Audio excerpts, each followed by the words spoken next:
Good afternoon, Sean. Sorry, today's video is taking a while. I don't know where the day goes. Hopefully the cowboy hat helps with the wind, because it's a little windy here today. And last time when I recorded with a little bit of wind, it was really noticeable. So hopefully the cowboy hat does the trick. Thanks for the update, dude. That's really exciting on all your ventures. You know I'm going to be a customer of any good Jesus gear. So let me know, and let me know if you need help or if there's any way I can help with any of it. Today is probably going to be a little bit of expansion on yesterday.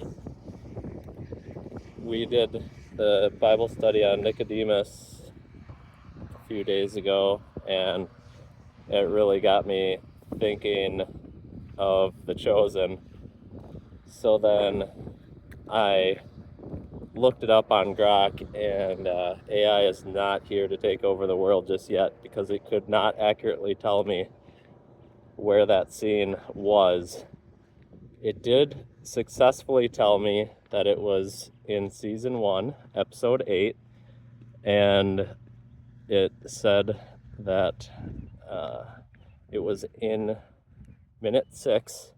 And I went to minute 6, it was not there. Then it tried to tell me it was minute 7, it was not there. I eventually found it myself on minute 33 of the episode, and I called it out, and Grok told me that it was because of the variance in introductions on the different apps. And I call bluff, because the difference from minute 6 to minute 33 is not the difference of an intro. So there's that. It was a little reassuring that AI is not going to take over the world just yet. And so I rewatched that scene, and just brings tears to my eyes that Nicodemus was so close and had Jesus's devout attention and a great conversation the previous night in episode 7. And he still could not give up his worldly possessions, and he gave Jesus and his followers that bag of money, enough for 2 weeks for all of them to eat and travel.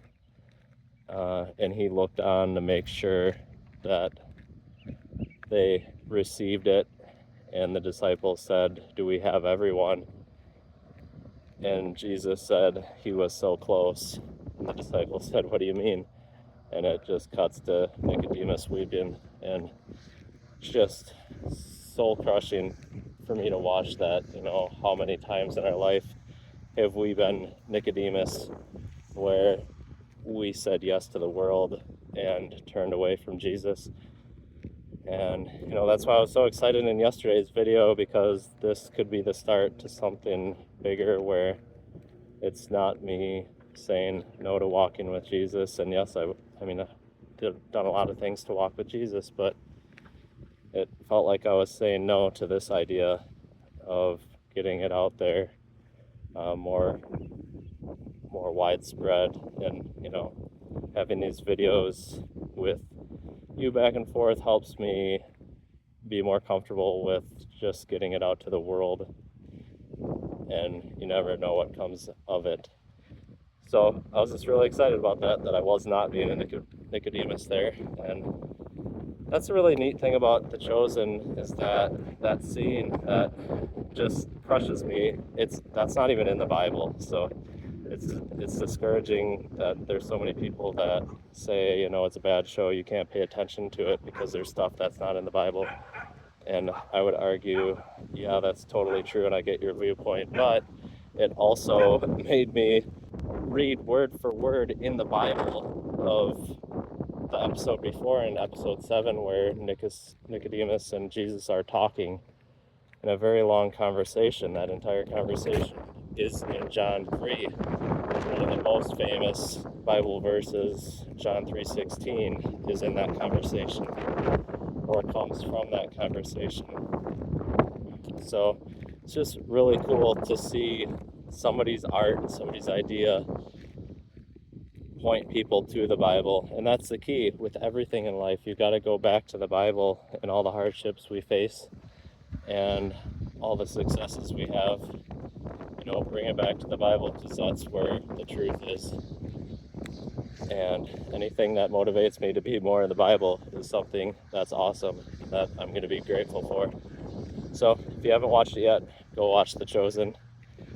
And I'm pretty sure you do, Sean, because you know how awesome it is. Love you, brother.